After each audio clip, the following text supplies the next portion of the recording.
오늘 말씀 우리 함께 보겠습니다.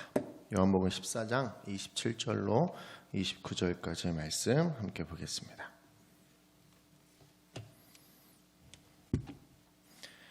요한복음 14장 27절부터 29절까지의 말씀 함께 보겠습니다. 요한복음 14장 27절, 29절까지 말씀 함께 보겠습니다. 찾으신 줄로 알고 우리 함께 읽겠습니다. 평안을 너희에게 끼치노니 곧 나의 평안을 너희에게 주노라. 내가 너희에게 주는 것은 세상이 주는 것과 같지 아니하니라. 너희는 마음에 근심하지도 말고 두려워하지도 말라. 내가 갔다가 너희에게로 온다 하는 말을 너희가 들었나니 나를 사랑하였다면 내가 아버지께로 감을 기뻐하였으리라. 아버지는 나보다 크심이라. 이제 일이 일어나기 전에 너희에게 말한 것은 일이 일어날 때에 너희로 믿게 하려 함이라. 아멘. 하나님의 말씀입니다. 오늘 가정에서 예배드리시는 분들 또 어떤 상황에서 예배를 드리시는 분들 어려운 상황임에 틀림이 없고 또 예배에 집중하기 어려운 상황임에 틀림이 없습니다.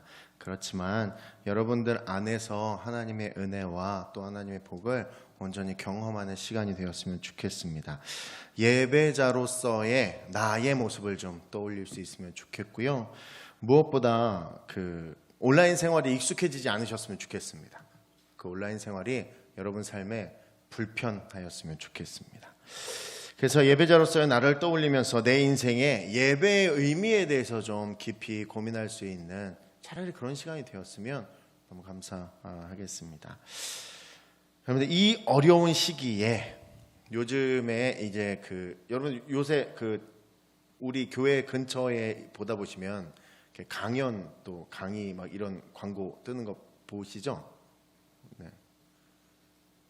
보셨을 거예요. 네. 그런 게 있습니다. 요새 이제 어려운 시기에 사람들한테 좀 위로하고 힘을 준다는 의미로 이제 이렇게 생각보다 많이 예상치 못하게 이렇게 강연이 많이 이루어지고 있어요. 그 강연 속에서 이제 위로한다는 거죠. 상대방을. 지금 너무 어려운 시대를 맞았으니까 이제 그 사람들이 어떤 좋은 이야기를 하면서 상대의 마음에 공감해주고 그것들을 이제 위로하기 시작한다라는 거죠. 그러니까 그 주제가 정말로 인기가 많은 모양입니다. 그래서 이제 웬만한 강연과 강의는 이제 다 이렇게 위로에 되어 있어요. 그러니까 두 가지죠. 소통과 위로 이 두 가지인데 소통을 해내야 이제 위로할 수 있으니까 이제 그것들을 맞물려서 계속해서 진행하고 있습니다. 그래서 여러분 요새 우리가 지금 굉장히 오랜 시간 동안 이렇게 사람과 사람이 만나는 게 불편한 상황이잖아요. 혹시라도 내가 건강이 좀 약해져 있다면 내 면역력이 좀 떨어진 게 느껴진다면 누군가 사람을 만나기 좀 불편하잖아요. 내 스스로. 그리고 또 사람이 너무 많은 곳에 가야 될 일이 있어도 그걸 좀 피하게 되고 점점 사람이 모일 법한 곳에는 잘 가지 않는 것이 예의인 것 같고 이제 막 여러 가지 이런 모습을 통해서 이제 사람과 사람이 관계하는 것에 문제가 생기기 시작한대요. 그래서 이제는 어린 친구들, 그러니까 어린 아이들 같은 경우에는 사람과 사람이 관계하는 법을 배워야 되는 이 시절을 살고 있다 그래요. 그러니까 이제 쉽지 않은 거죠. 친구를 사귀는 거, 모르는 사람에게 다가가는 거, 내가 다가갔을 때 그 사람의 반응 이런 것들이 이제는 쉬운 것이 아니라 배우고 익혀야 되는 상황이라는 거죠. 옛날에는 그냥 부딪히면 됐었는데 그리고 이 부딪힘이 너무 많기 때문에 굳이 기억하지 않아도 알 수 있는 거였는데 이제는 그렇지 않다라는 거죠. 이제는 이걸 가르쳐야 되는 상황이 되어버렸습니다. 그러다 보니 관계 자체를 할 수 없는 현 상황에 놓이기도 했고 계속해서 이 관계의 어려움을 느끼는 사람들이 많아지기 시작했다는 거예요. 그래서 이 많은 강연과 강의들을 통해서 이 관계를 회복하는 방법을 계속해서 가르쳐준다고 합니다. 그걸 알려주는 이유는 뭐냐면 위로하기 위해서. 당신이 잘못한 것이 아니라 관계하는 법을 배우지 못한 것입니다 라고 하면서 그 사람을 위로한다라는 거예요. 여러분 어린아이들은요 이제 가족 외에는 잘 사람을 만나지 않기 때문에 게다가 지금 마스크 쓰고 살잖아요. 그래서 이제 지금 유치원 또 어린이집을 다니고 있는 친구들은요 사람의 그 표정을 읽는 훈련을 따로 해야 한다고 해요. 그러니까 사람 이게 이렇게 돼 있으니까 웃어도 눈으로 안 웃으면 웃는지 모르잖아요. 입은 환하게 웃고 있는데 앞에 안 웃고, 그죠? 그러니까 아이들은 이제 그 인식 자체가 안 된다는 거야. 그 훈련이 안 돼 있다는 거죠. 그래서 따로 훈련을 시켜야 된대요. 그러니까 이 어려운 상황에 놓여 있다 보니 관계의 문제에서 오는 인간이기 때문에 어려움이 있죠. 어려움이 있으면 두려움이 생깁니다. 내가 어려운 것을 갖고 도전하기 귀찮은 이유가 뭐예요? 두려우니까. 그죠? 그래서 우리나라는 여러분 잘 생각해 보세요. 코로나가 있기 전, 불과 몇 년 전에 제일 인기 있었던 게 뭐예요? 뭐 베스트셀러 이런 걸로 관심 있었던 거? 자기개발이었잖아요. 자기개발. 기억나시죠 이제? 그죠? 자기개발서가 막 유행했었어요. 몇 년 전에, 당장 몇 년 전에 그랬어요. 지금은 뭐 책을 읽는 사람이 있는지 모르겠습니다만 지금 이 상황에 무슨 책을. 이제는 위로, 치유 이것도 넘어서서 이제는 그 관계를 하는 방법에 대한 이렇게 이슈들을 던지는 책들이 많이 나온다 그래요. 사람에게 있어서 가장 어려운 게요. 현재의 고민인데 내 앞에 놓인 고민의 그 깊은 속을 이렇게 고민을 뜯어서 보면 가장 궁극적으로 들어가는 것은 인간관계에 있다라는 거예요. 그 관계가 좀 해결이 되면 내가 관계하는 것에 어려움을 안 느끼면 우리는 그 문제의 대부분을 해결할 수 있다 그래요. 여러분 뭔가 나의 관계를 하는 게 어려워지니까 외롭게 되고 외로우니까 그 안에서 위로받고 싶은 마음이 생기는 거예요. 내가 저 사람과 친해지고 싶은데 다가가니까 받아줄까 안 받아줄까 이게 두려워서 아예 시작도 안 하는. 그리고 또 요즘 같은 시절에 내가 손을 내밀어서 저 사람을 만나는 게 오히려 저 사람에게도 좀 불편한 게 아닌가 여러 가지 생각이 많이 들게 되는 거죠. 그래서 끝내는 관계를 열지 못하는 경우가 상당히 많다라고 합니다. 여러분 그래서 이제 교회에 가면 무엇이 좋습니까? 라는 것을 지금 20대에서 35살, 그러니까 35살까지 20살부터 35살까지 통계를 냈더니 보통 이렇게 대답한대요.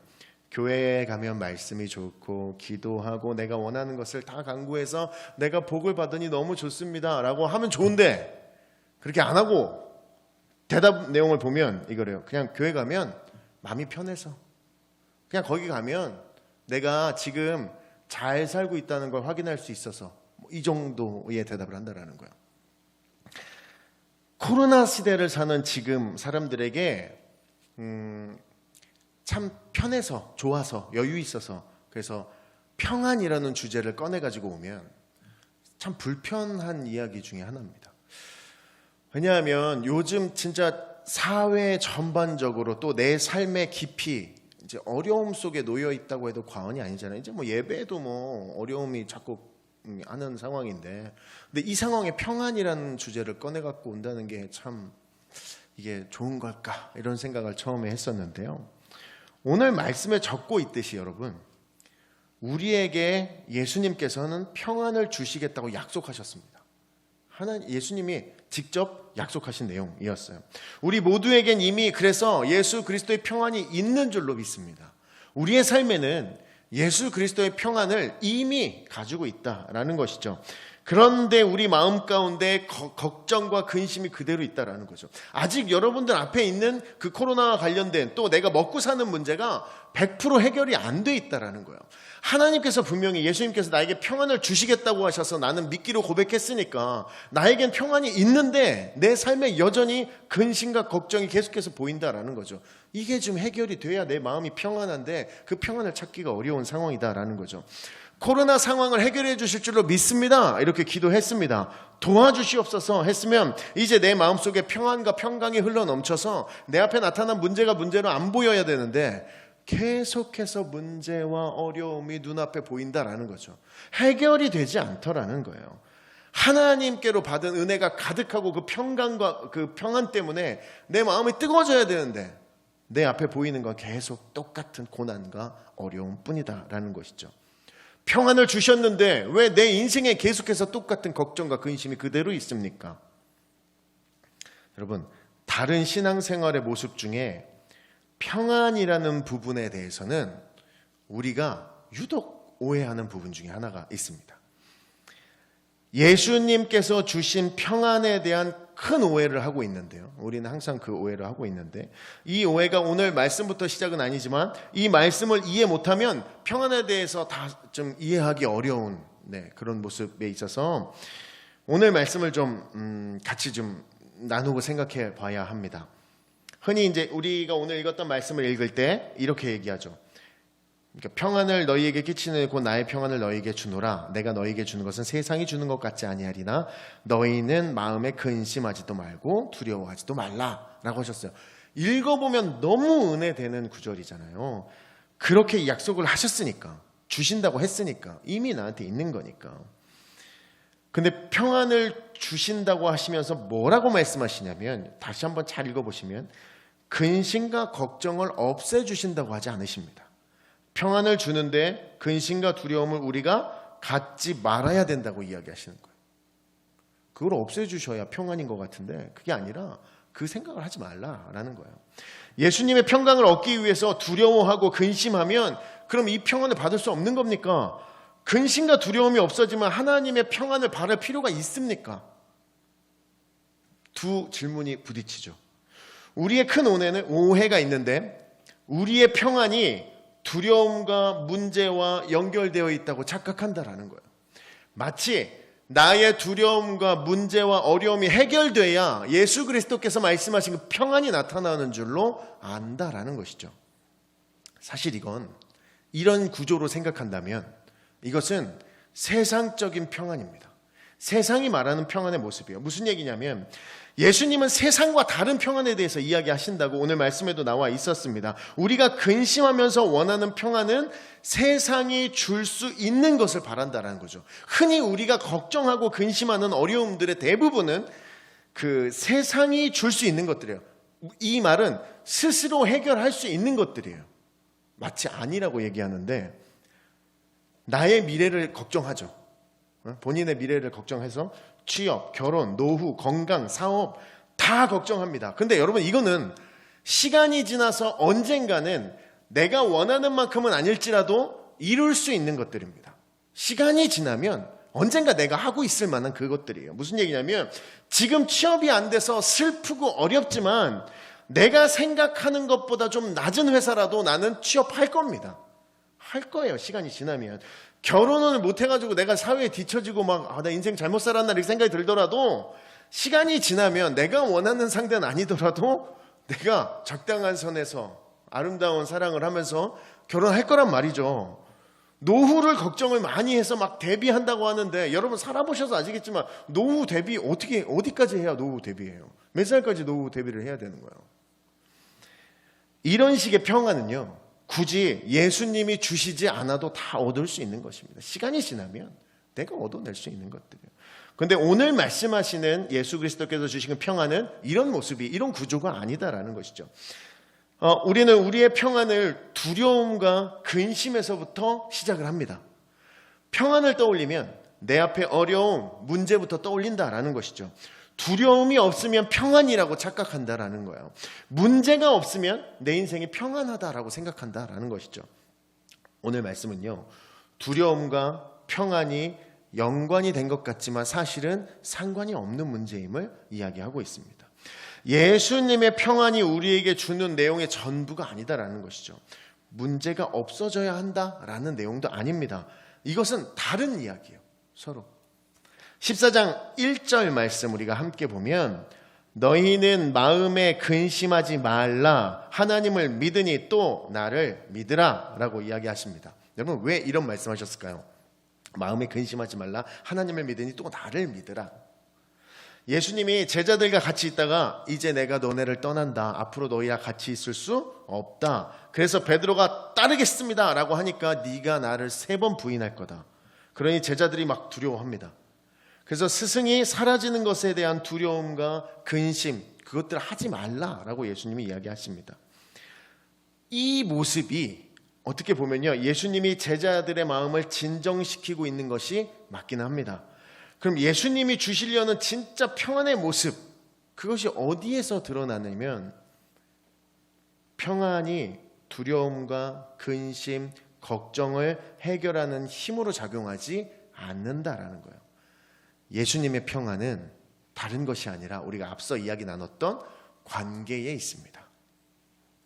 내가 너희와 함께 하겠다는 그것, 바로 관계에 있다라는 것이죠. 예수님의 평안은 관계에서 시작되는 겁니다. 내 앞에 나타난 물질적인 또 여러 가지 문제들을 바라보며 그것들의 해결이 평안이 아니라 예수님과 내가 어떤 관계를 가지고 있느냐, 이것이 우리의 평안이다라는 것이죠. 우리가 읽었던 26절 말씀 함께 보시면요. 보혜사 곧 아버지께서 내 이름으로 보내실 성령, 그가 너희에게 모든 것을 가르치고 내가 너희에게 말한 모든 것을 생각나게 하리라. 성령에 대한 이야기를 하시면서 은혜를 이야기하고 계십니다. 성령의 은혜의 목적은 근심, 걱정의 해결이 아니다라는 거죠. 예수 그리스도를 생각나게 하는 것입니다. 내 앞에 나타난 어려움을 해결하는 것이 아니라 예수 그리스도를 떠올리게 하는 것, 또 생각나게 하는 것. 성령님의 은혜는 하나님이 우리와 함께 하심에 대한 표현이다라는 것이죠. 하나님이 나랑 함께 하신다는 것, 이게 더 중요하다라는 거예요. 이걸로 다른 해결들이 시작되어진다라는 거죠. 예수 그리스도를 생각나게 하는 것, 이것이 나의 문제의 해결이다라는 것이죠.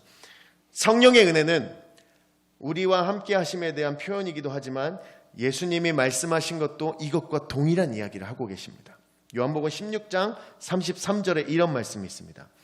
이것을 너희에게 이르는 것은 너희로 내 안에서 평안을 누리게 하려 함이라. 세상에서는 너희가 환난을 당하나 담대하라, 내가 세상을 이기었노라 라고 얘기하십니다. 여러분, 예수님이 세상을 이기셨답니다. 근데 너희로 내 안에서 평안을 누리게 하려 함이다 라고 이야기하신다는 거예요. 평안을 누리게 하실 건데 세상에서 이기는 게 무슨 상관이 있습니까? 예수님이 세상을 이기신 것과 나의 인생의 평안이 무슨 연관성이 있냔 말이에요. 근데 여러분 잘 생각해 보세요.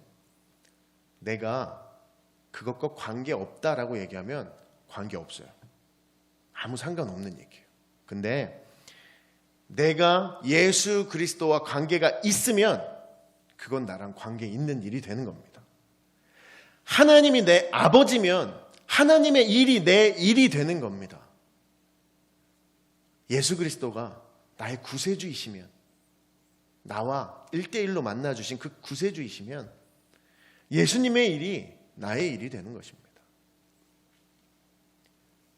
여러분, 우리의 승리로 끝나는 것이 아니라, 우리의 문제의 해결로 끝나는 것이 아니라 하나님께서 우리와 함께 하신다는 것, 즉 세상을 이기신 그 하나님이 나랑 함께하고 계신다는 것으로 내 앞에 모든 문제는 사실 중요한 것이 아니죠. 하나님이 세상을 이긴 그 예수님께서 나와 함께 하시고 평안을 주신다고 말씀하셨으니 그걸로 평안한 겁니다. 그 관계를 만들어진 것만으로, 그 관계 때문에 나는 평안함을 누리는 것입니다. 이게 그리스도인들의 세상이 줄 수 없는 평안을 간직하는 방법입니다. 근심과 두려움의 문제가 아니라 하나님과 내가 함께하고 있는지 아닌지가 더 중요한 것이죠. 원수가 있는데 하나님께서 뭐라고 말씀하셨어요? 원수의 목전에서 상을 베푸실 아버지라고 고백을 하십니다. 이게 무슨 얘기예요? 그 영원한 아버지 집에서 거한다는 거예요. 원수의 목전에서 상을 베푸신다는 거죠.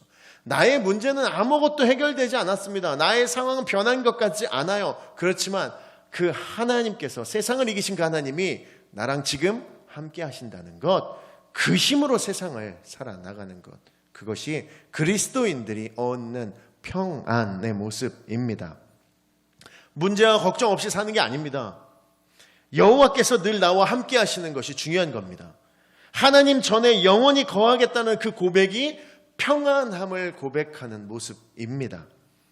여러분, 하나님이 주시는 평안은 여기서부터 시작을 해야 합니다.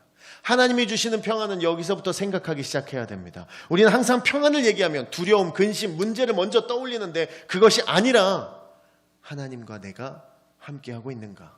내가 하나님을 더 생각하는가? 세상을 이기신 하나님을 고백하며 내가 그분과 붙어 있는가? 그것이 더 중요하다라는 것이죠. 무언가 새로운 시작의 일을 하면 두렵죠. 무서울 거 아닙니까? 새로운 걸 하니까. 근데 그 새로운 일을 하지 않는다고 해서 두려움이 사라지는 것은 아닙니다. 결국 그 일들에 도전해 나가야 된다는 것이죠. 나를 간혹 이렇게 살다가 나를 힘들게 하는 사람, 또는 내가 그 사람과 만나면 마음이 불편한 어떤 사람, 그 사람만 없어지면 내가 평안할 것 같죠. 처음엔 그런 생각이 듭니다. 그 사람만 없으면 행복할 것 같아요. 근데 여러분 가만히 생각해 보십시오. 그 사람만 없다고 내 인생이 행복해집니까? 평안해집니까? 이상한 그 사람이 없어지면 난 더 이상 하나님께 기도 안 할 겁니다. 나의 문제가 해결되어지면, 완벽하게 해결되어지면 나는 하나님 안 찾을 겁니다. 제가 이것에 대한 확신이 있는데, 왜냐하면 수능 일주일 전엔 교회가 미어 터진다고 합니다. 수능 끝나면 다시 원상태로 복귀하는데 며칠 걸리지 않는다고 이야기하시더라고요. 여러분, 내 앞에 놓인 그 문제와 그 어려움, 근심, 뭐 이런 것들이 해결되면 행복할 것 같은데, 그리고 내가 평안을 막 얻어서 막 하나님의 평강이 내 안에 넘쳐날 것 같은데 하나님을 찾지 않게 된다라는 것이죠. 세상의 평안함이 나의 기도할 힘을 잃게 만들고 기도에서 멀어지게 하는 함정이 될 때가 있습니다. 무엇보다 힘들 때 하나님께 나오는 것을 내가 내 스스로 잘 압니다. 평안할 때 하나님 잘 안 찾습니다. 일단 그 문제가 해결되면 그 문제가 해결되기 전처럼 뜨겁게 하나님을 찾을 수 아마 없을 겁니다. 여러분, 문제가 확실히 해결되면 하나님을 구하기 어렵습니다. 무엇보다 내가 근심과 문제가 없는 평안함을 누리고 있다는 것은 어쩌면 우리의 신앙의 덫이고 올무에 걸려 있는 것일지도 모릅니다. 여러분, 우리들은 평안할 때 평안의 자리에서 보통 무엇을 생각하십니까? 여러분, 평안함을 느낄 때 제일 먼저 떠오르는 생각이 뭐예요? 아, 내가 참 내 인생이 평안하다라고 생각이 들면 우리들은요, 그 평안함을 느끼면 아, 너무 감사하다, 하나님을 찾지 않는다는 거죠. 아, 오늘 내 마음이 너무 평안하다, 내가 한번 쏠게, 이렇게 된다는 거죠. 따라와. 예를 들어 뭐 이런 거죠. 뭐 병원에 오랫동안 투병생활 하시다가 싹 나았어요. 아멘 하고 딱 일어났어요. 그러면 제일 먼저 뭐 해야 돼요? 상식적으로 대답은 하지 마시고 상식적으로 뭐 해야 돼요? 교회 가야죠. 교회 가야죠. 그 기도해야 될 거 아니에요. 이거 싹 낫게 해주신 하나님 감사하다고 일단 그것부터 시작을 해야죠. 무릎 꿇고. 그렇잖아요. 근데 제일 먼저 계획하는 게 뭐예요? 야, 가족들 고생했다, 여행이나 한번 가자. 보통 이러실 거예요. 아니, 맛있는 거 먹자, 이러실 거예요. 여러분, 경제적인 어려움에 눌리다가 막 갑자기 막 큰 돈을 얻게 돼가지고 내가 경제적 유익을 딱 누리게 되고 그런 것들에 대한 압박이 사라지면 제일 먼저 뭘 생각하겠습니까? 하나님에 대한 감사 떠올리겠죠. 하지만 그것들을 누릴 계획들이 더 많이 서겠죠.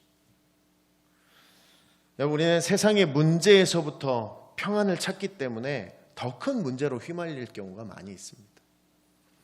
예수님이 부활하시고 제자들에게 평강에 대해서 얘기합니다. 근데 제자들이 지금 얼마나 두려운데 예수님이 함께 하시면서 그것이 평강이라고 자꾸 얘기하시는 거예요. 너희와 함께하는 평강을 너희가 봐라, 그리고 그걸 누려라 라고 이야기하시는데 그게 잘 안 되는 거예요. 어려운 거예요. 여러분, 하나님의 평안이 있으면 내 인생의 문제와 근심이 사라지지는 않습니다. 그러나 평안하다라는 것은 내가 지금 하나님께 얼마나 집중하고 있냐, 그렇지 않냐에 대해서 이야기하는 부분이다라는 것이죠. 세상으로 이해하는, 세상으로부터 시작되는 평안이 아니라 하나님의 관계에 대한 평안에 대해서 이야기하고 계십니다. 예수님은 지금 네가 나와 가깝냐를 물어보고 계신 겁니다. 너와 내가 가까워야, 너와 내가 깊은 관계를 가지고 있어야 너의 평안이 그 자리가 된다라고 이야기하고 계시는 부분입니다. 예수님이 함께 하시면 그 함께 하심만으로 평안인 것입니다. 그래서 성도가 문제와 근심이 없을 수는 없습니다. 성도의 평안으로 가득해도 문제는 있을 겁니다. 그렇지만 거기에 매여서 이 문제만을 해결하려고 하면 아무것도 이룰 수 없습니다. 중요한 건 나에게 나타난 문제는 그냥 두는 겁니다. 이거 해결하려고 매달려 봐야 더 어려울 겁니다. 그냥 두고 하나님께 기도합니다. 책임 소재가 어디에 있는 거예요? 이건 잘못된 게 아니에요. 잘 생각해 보세요. 이 어려움을 주셨어요. 날 세상에 보내시고 어려움을 주셨네. 그러면 이걸 누가 책임져야 돼요? 하나님 책임지실래요. 내 문제가 아니에요. 그러면 이제 뭐 할 게 없는 거예요. 생각할 게 없는 거예요. 제일 먼저 하나님, 주신 분도 하나님이시니 책임지십시오. 저는 여기서 믿음으로 버팁니다. 믿음으로 하나님께 더욱더 매달립니다. 하나님과 함께합니다. 그것에서 내가 평안이라는 것을 경험하기 시작하는 겁니다. 여러분, 전혀 다른 해결책인 것 같은 하나님을 바라보라라는 것, 전혀 다른 해결책인 것 같은 하나님께 나아가고 하나님과 함께해라라는 것, 근심은 하나이지만 해결되면 또 다른 근심이 나타날 겁니다. 이 문제는 해결되어도 또 다른 문제가 산재해서 나타날 겁니다. 그런데 그 문제의 궁극적인 해결점이 하나님과의 깊은 관계에 있습니다.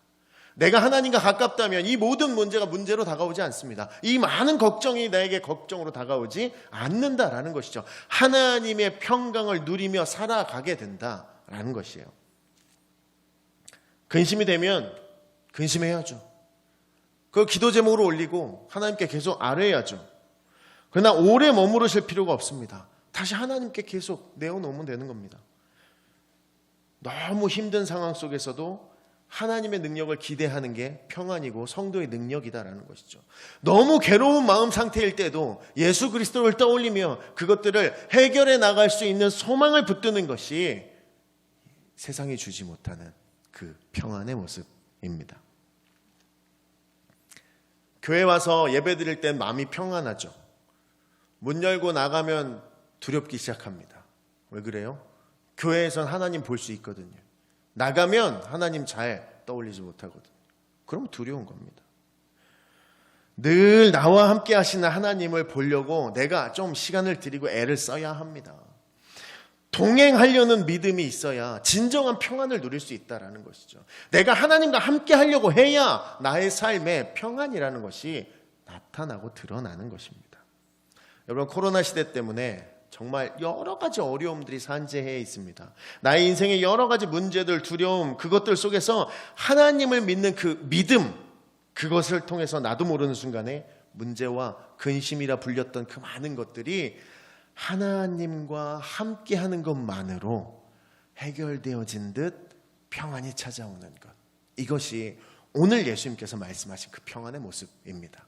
여러분, 가정에서 예배드리시는 분들 정말 어려우신 줄로 압니다. 온라인으로 화면 보면서 예배드린다는 게 얼마나 어려운 일이겠습니까? 그리고 지금 예배드리시는 동안에도 집중하기 어려우실 겁니다. 가정이란 곳은 그러니까. 그렇지만 여러분, 그럼에도 예배의 끈을 놓지 않고 포기치 않으시고 하나님 다시 붙들려고 하셔서 감사합니다. 그것으로 여러분들의 삶에 평안이라는 것이 보이기 시작하실 것입니다. 두려워하기보다는, 피하기보다는, 귀찮아하기보다는 내가 그것들에 적극적으로 나아가서 하나님 앞에 온전히 나아갈 때 세상의 많은 근심과 걱정보다 하나님과 하나 되는 그 평안함이 우리의 삶에 온전히 나타나고 그것들을 누릴 수 있는 저 여러분 되시기를 주의 이름으로 축원합니다.